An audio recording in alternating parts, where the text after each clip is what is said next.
Good evening, Channel 7 News. Authorities advise avoiding Black Creek Trail at night after late-hour disturbance calls. A local creator reported being followed off trail. I want you to imagine this.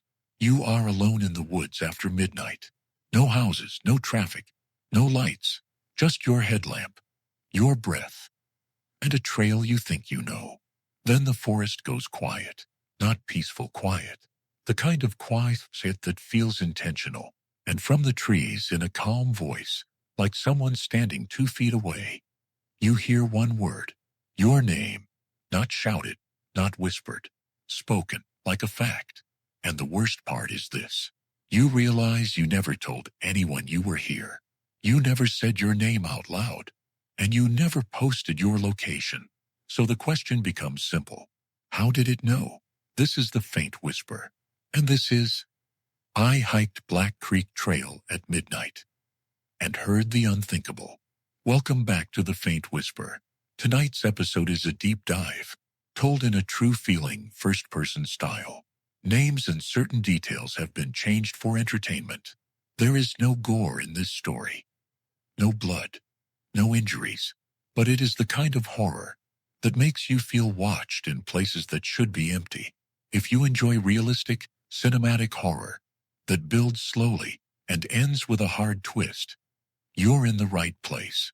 One more thing. If you ever go into the woods at night and you hear your name from the darkness, do not answer. So I'm out here at Black Creek Trail. You can see the trailhead sign right over my shoulder. I've hiked this place a dozen times, always during the day. It's my researchy spot. Familiar, comfortable, safe. And yes, I know, midnight hikes are a bad idea. But curiosity is a quiet kind of arrogance. I wanted to film the trail at night, not for anything dramatic. No ghost hunting, no dares, no fake screams. I wanted long exposures, a few star shots through the pine canopy, the sound of the creek, the feeling of being alone in a world that's finally stopped talking. I brought a camera, a tripod, a bright headlamp, water, emergency gear, and a Jeep's tracker. I wasn't trying to be reckless. I was trying to be prepared. The parking lot was empty except for my car. No other headlights. No doors opening. No voices. The kind of emptiness that feels like you arrived after a party ended.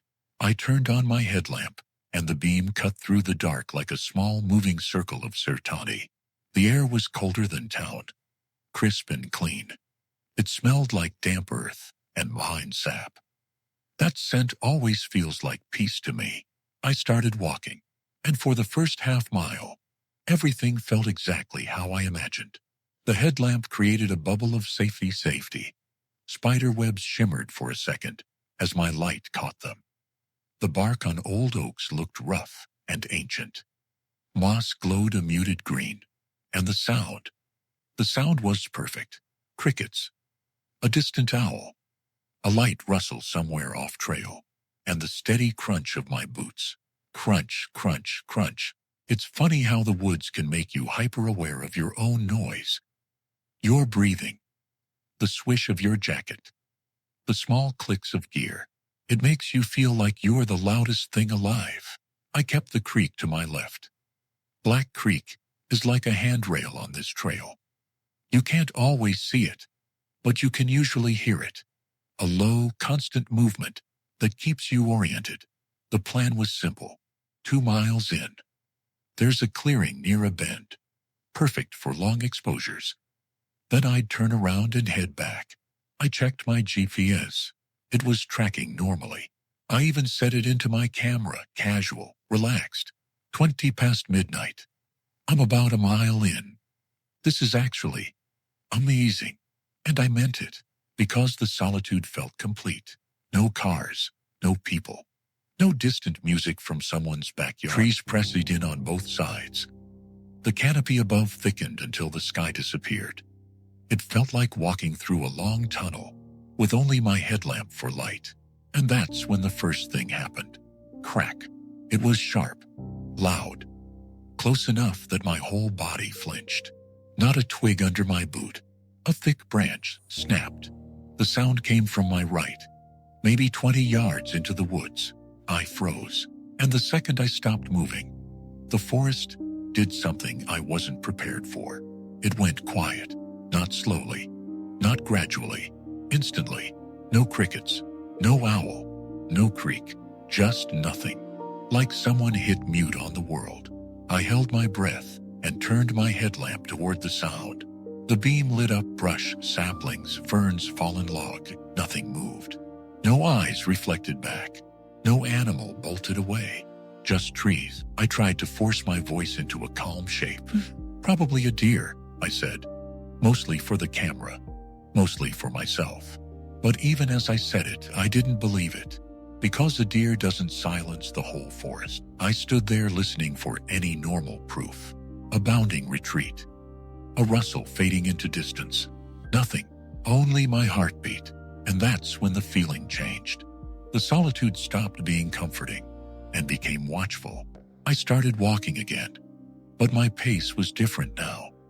Faster. Heavier. Like I wanted my steps to announce me. Like I wanted anything out there to know I wasn't sneaking. Crunch, crunch, crunch.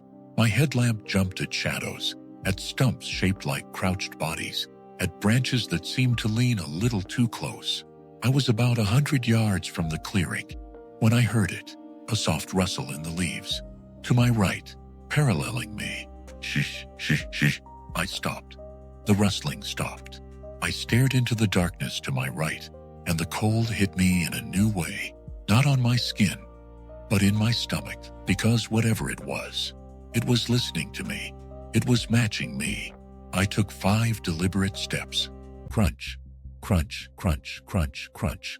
And from the woods to my right, I heard 5 matching movements.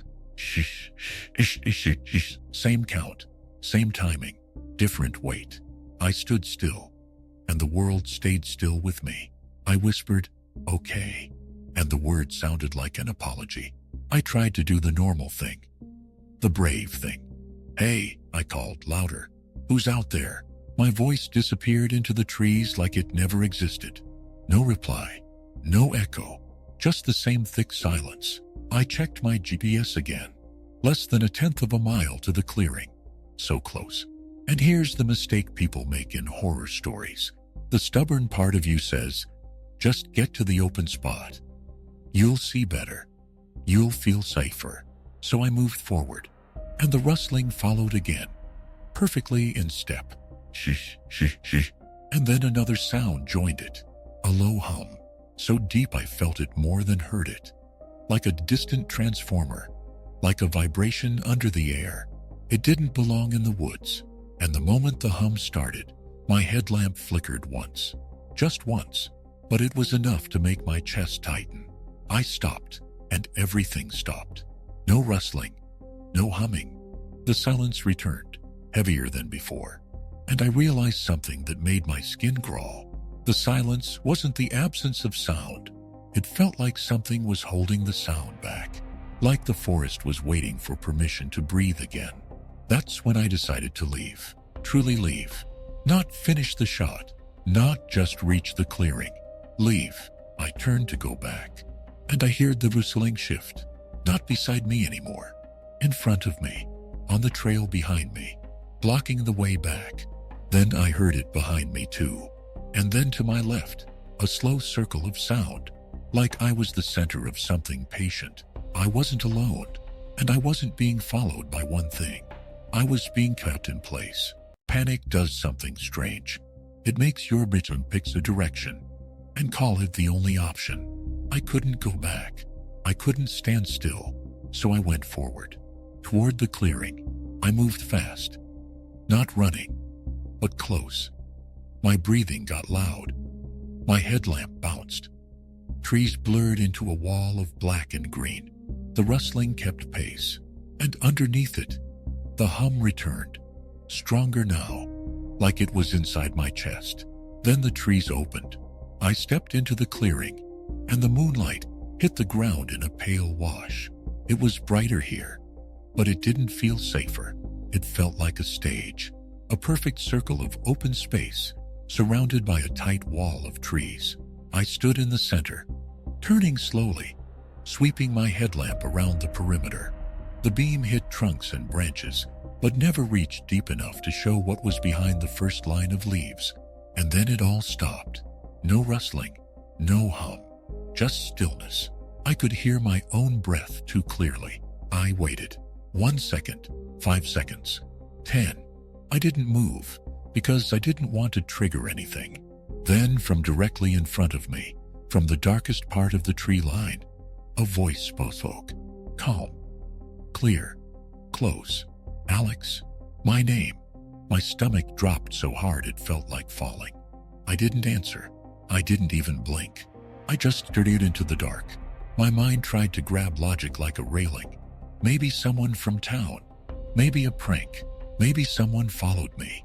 But no footsteps. No flashlight beams. No phone glow. And the voice didn't sound like someone trying to scare me. It sounded polite. Like a person starting a conversation at a coffee shop. A long silence. Then the voice spoke again. From a slightly different position. Like it was moving along the tree line. Did you come out to see the woods, Alex? My mouth went dry. How did it know why I was here? I hadn't said that out loud. I'd only thought it earlier, in my car when I was setting up. I realized my camera was still recording. And I hate admitting this, but part of me wanted proof. Proof that I wasn't imagining it. So I forced my voice to work. Just enough to whisper.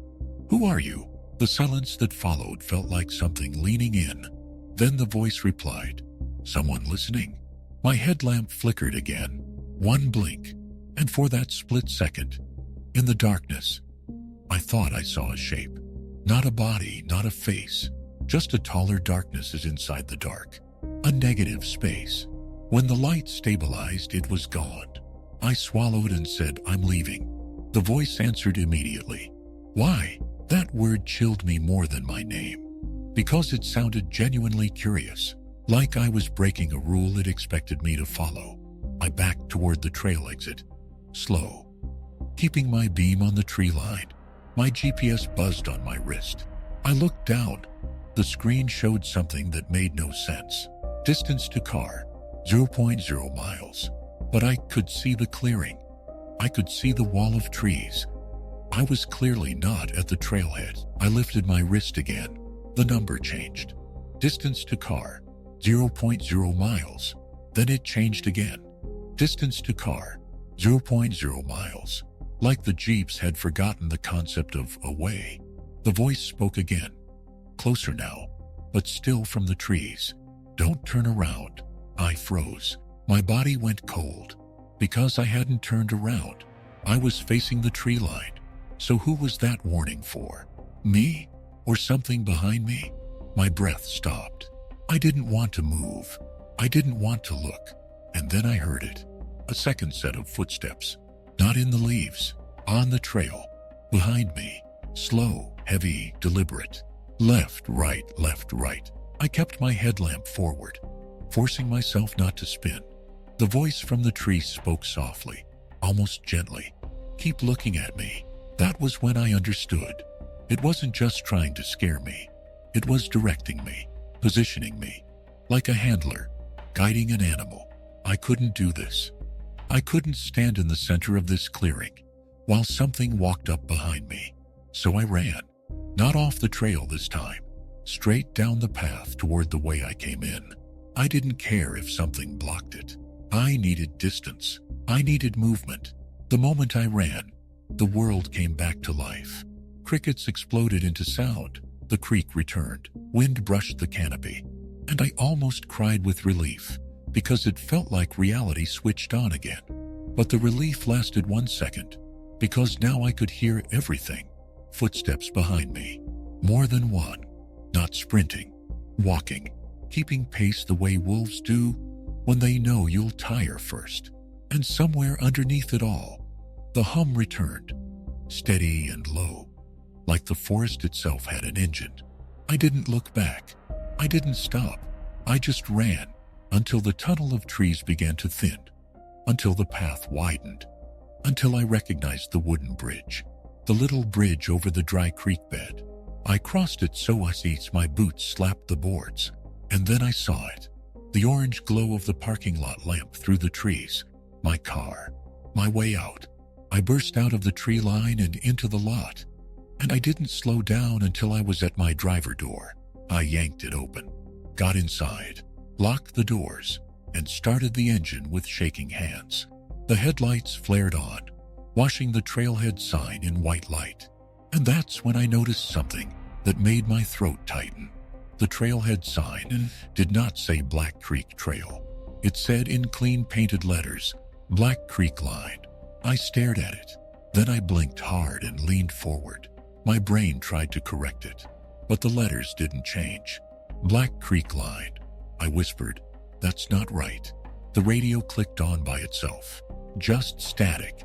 Then, very softly, under the static, a calm voice said, "Don't answer yourself." My hands went numb. I shut the radio off immediately and drove. I didn't stop until I hit the main highway, where the world looked normal again. Stores, lights, other cars, and still, even surrounded by normal life, I couldn't stop feeling it, that the woods hadn't chased me out. It had let me go. I didn't sleep that night. I sat on my couch with every light on, replaying the clearing in my head. My name, the voice, the warning, and one question that wouldn't stop. How? How did it know my name? I hadn't said it, not once. I'd filmed a little introduction at the trailhead, but I never introduced myself. I never said, "Hey, I'm Alex." I just talked about the trail and the midnight hike. I checked my upload footage. I wanted proof that I wasn't losing it. So I put on headphones and hit play. The first minutes were calm, peaceful, like I remembered. My own voice steady. The forest sounds normal. Then I reached the tunnel section. The canopy thick. My headlamp circle moving on the path. And then the branch crack. Crack. In the audio it sounded even sharper than I remembered. I watched myself freeze. I watched my light sweep. And then I heard something I did not hear in person. Under the silence, so faint I almost missed it, there was a whisper. Not the wind, not leaves. A whisper shaped like a word. My name, Alex? It was behind me.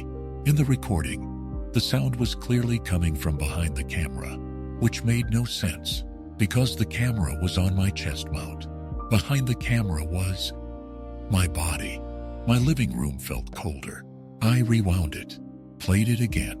There it was, a quiet whisper behind me, saying my name before the clearing ever happened, before the rustling matched my steps, before the hum began. It was there at the beginning, like something had been close the whole time, like it didn't learn my name in the clearing, like it already knew it. My hands shook as I skipped forward in the footage to the clearing. The moment I stepped into the open space, the audio quality changed. Not dramatically, but subtly, like the forest had a different texture on the microphone. I watched my headlamp sweep the tree line. I watched myself stand in the center. Then my name, Alex. I didn't sleep that night. I sat on my couch with every light on, replaying the clearing in my head. My name, the voice, the warning, and one question that wouldn't stop. How? How did it know my name? I hadn't said it, not once. I'd filmed a little introduction at the trailhead, but I never introduced myself. I never said, "Hey, I'm Alex." I just talked about the trail and the midnight hike. I checked my upload footage. I wanted proof that I wasn't losing it. So I put on headphones and hit play. The first minutes were calm, peaceful, like I remembered. My own voice steady. The forest sounds normal. Then I reached the tunnel section. The canopy thick. My headlamp circle moving on the path. And then the branch crack. Crack. In the audio it sounded even sharper than I remembered. I watched myself freeze. I watched my light sweep. And then I heard something I did not hear in person. Under the silence, so faint I almost missed it, there was a whisper. Not the wind, not leaves. A whisper shaped like a word. My name, Alex? It was behind me. In the recording, the sound was clearly coming from behind the camera, which made no sense, because the camera was on my chest mount. Behind the camera was my body. My living room felt colder. I rewound it, played it again. There it was, a quiet whisper behind me, saying my name before the clearing ever happened, before the rustling matched my steps, before the hum began. It was there at the beginning, like something had been close the whole time, like it didn't learn my name in the clearing, like it already knew it. My hands shook as I skipped forward in the footage to the clearing. The moment I stepped into the open space, the audio quality changed.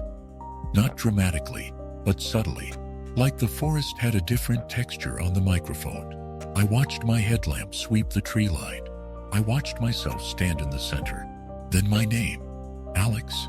And the terror came back so fast I had to pause the video and breathe. But I forced myself to keep going. The voice asked, "Did you come out to see the woods, Alex?" Then the line that made my stomach drop. Because it wasn't in the audio, it was in the video. My lips moved, in perfect sync with the voice. Not with my voice, with the voice from the trees. My mouth formed the words as if I was saying them. But I remember not speaking. I remember being silent. I replayed it 5 times. Every time, my lips moved as if I was repeating what it said, like the sound was using my mouth as a mirror. I sat back from the screen, heart hammering. And that was when my phone buzzed with a notification, a message from an unknown number, just 3 words. "You heard it too." I stared at the screen until it dimmed. Then I did the only thing that felt safe. I deleted the message. I powered off my phone. And I told myself this was coincidence. Some spam, some prank. Until I opened my camera bag the next morning and found something that wasn't mine. A second memory card, sitting inside the pocket where I keep extra batteries. No label, no case, just a bare card. I didn't own a card like that. I didn't even use that brand. I stood in my kitchen, holding it between 2 fingers, like it could bite. Then I did something I regret. I inserted it into my laptop. One file appeared, a single video clip, 16 seconds long. The file name was simple, Clearing. I clicked play. The footage was shaky, handheld, and the angle made my blood run cold. It was filmed from inside the woods, from the tree line, looking out into the clearing, looking at me. I watched myself standing in the center of the clearing, turning slowly, headlamp sweeping. I could see my face, pale, focused, listening. I watched myself whisper, "Who are you?" And in the clip, as I asked that question, the camera holding the footage moved slightly closer, like whoever filmed it leaned in to watch me better. Then the clip ended. No explanation, no extra files, just proof of one thing. While I was in the clearing, thinking I was being surrounded, something was close enough to film me from the darkness. With my own equipment, I closed my laptop and sat perfectly still. And for the first time since the hike, I understood the real horror. The voice wasn't the unthinkable. The unthinkable was the planning, the patience, the way it didn't rush, the way it didn't hurt me, the way it spoke calmly, like it wasn't trying to scare me off the trail, like it was learning, testing, practicing my name, practicing my mouth, practicing my shape. And the moment that thought formed, my living room TV turned on by itself. Static filled the screen. Then, under the static, a calm voice said, "Did you come out to see the woods, Alex?" I didn't move. I didn't answer. I stood up, walked to the TV, and unplugged it. And still, in the silence that followed, I could hear something like a low not from the walls, not from electronics, from somewhere deeper, like the sound was remembering me, like it had followed the idea of me home. So if you take anything from this, take this. The woods don't always chase you with teeth. Sometimes they chase you with familiarity, with your name, with your voice, with the part of you that thinks you're alone. Because the most dangerous thing in the dark isn't what you can't see. It's what can see you. And stay quiet long enough to learn. This is the faint whisper. And whatever you do, don't answer yourself. Disclaimer: The Faint Whisper shares fictional horror and mystery stories told in a true feeling style for entertainment. These narratives are not presented as verified real events, and any resemblance to real people, places, or incidents is coincidental. Some visuals on this channel are created using AI generation tools. Viewer discretion is advised.